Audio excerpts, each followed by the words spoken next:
So I have a friend that wants to figure out how to do parasitic drain tests on his car. So I figure I'm going to show him with a cheap Harbor Freight multimeter. I have very expensive ones, but this is my to-go-to because it pretty much does everything. And it might not be the best reading, but I've had repeatedly measurements with this thing that this thing works. So I'm going to show you how to use it today, and hopefully you guys learned something. So let's show you the meter. Oh, my hood settled. All right, hold on. So you got COM, which is a common ground. That's what this right here means. That symbol right there is COM. It's ground. And in the center, it shows you that you can test for volts, ohms, milliamps, and that's what we got it on. So now I'm going to test in the 20 volt setting. But what you can do is you can turn this on. And what this does is allows you can actually test and see where your battery's at. Hold on. Sorry, I'm trying to hold the camera at the same time. So there's my negative, there's my positive. You hit that, and you can see that my battery is at 12.25. Is that great?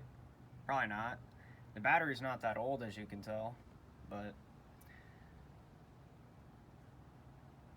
alright, so far we're at 12.26. Well, that's just one of these tests you can do. That's just to see if you got power. You can do that to any wire. Another thing I like to do is I'll put this guy down on usually around 20K in the ohm setting. What this does, you can test for resistance to see if you actually have a break in a wire. I don't have a wire on me. This is retarded. Let me pause the video. I'll come back with a piece of wire and show you what I'm talking about. Alright, I'm back. I found me a piece of wire. So what you can do is if you test both ends of this wire, you get a reading.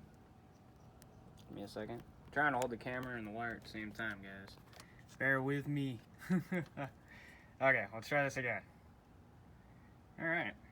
If you get a reading, doesn't matter what the numbers really say, as long as it's 0.00 or something. If it displays a 1, that means there's a break. And as you can see, the wire came off the negative post. So if you put that back, like I'm going to do. Alright. Dang it. Come on. Work with me. Okay.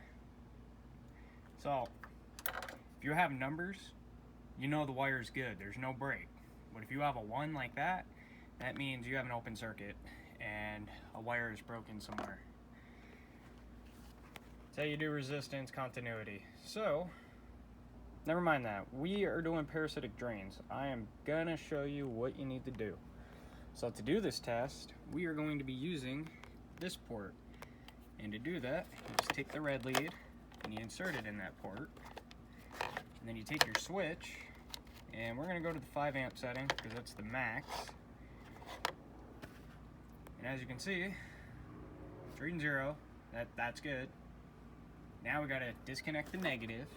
So you take your negative terminal off, just like so. Come on, baby. There we go. So you take this off. Now what you do, you take your, and it doesn't matter which one, we'll go negative. We'll just put the negative right there in the terminal.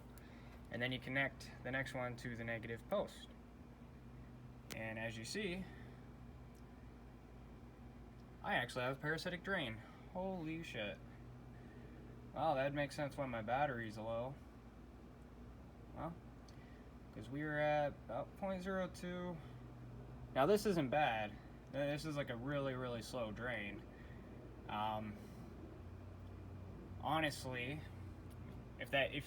the minus doesn't mean anything, but basically it's flipped. So basically, if I was to actually take this guy, set him there, put the red in the post instead, and then put the ground, see, it's the same, but you don't have the that minus.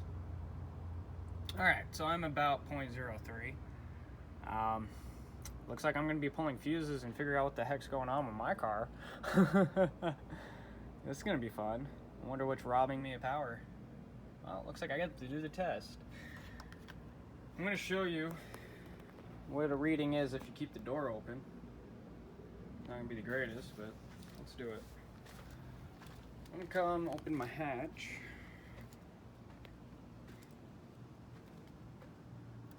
Of course, my doors are locked. Give me a second.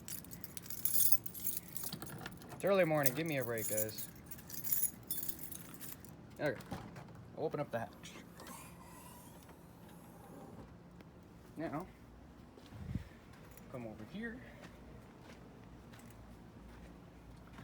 We connect our ground back to the terminal. And what do you know? We are now at 0. What the hell? Still? 0.03?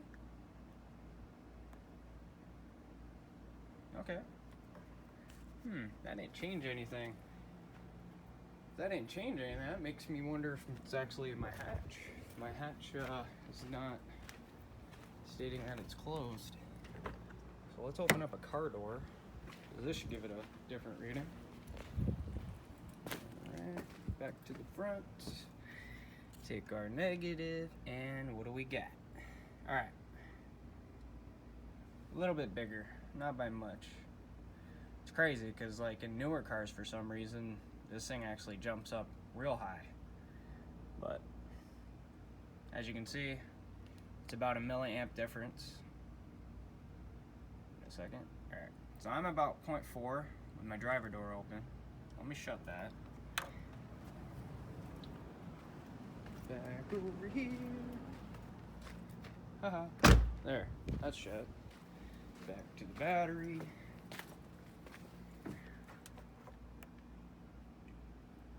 Let's give it a second. And we're at 0.03. Okay. It's not bad. If that changes when I shut my hatch, then we know that it's actually not in my hatch. And I have a crazy ground issue. But it's not that big. Anything within 0.03 and lower is alright. It's not a bad drain, but still, I don't like any of it. The goal, I should have said this in the beginning, but the goal for a parasitic drain is 0.01 on any old car. Cars apparently with car alarms and aftermarket stuff, I guess 0.03 is okay. But honestly, I was working on a 2004 Honda Civic, which has car alarms and all the crazy buttons that you could think of, and the parasitic drain was basically 0.01, so alright. Being that that didn't change, I'm gonna say that it might be in my hatch circuit, just because you notice the driver door, that shows, and on the cluster for a while it's been showing that my hatch is open even though it's not, it's totally closed. So what I can do is just unhitch the that sensor and see if it changes. So I'll have to tear apart my whole hatch to do that, but it'll be worth it. I'll give it a shot. Redo video to show you guys.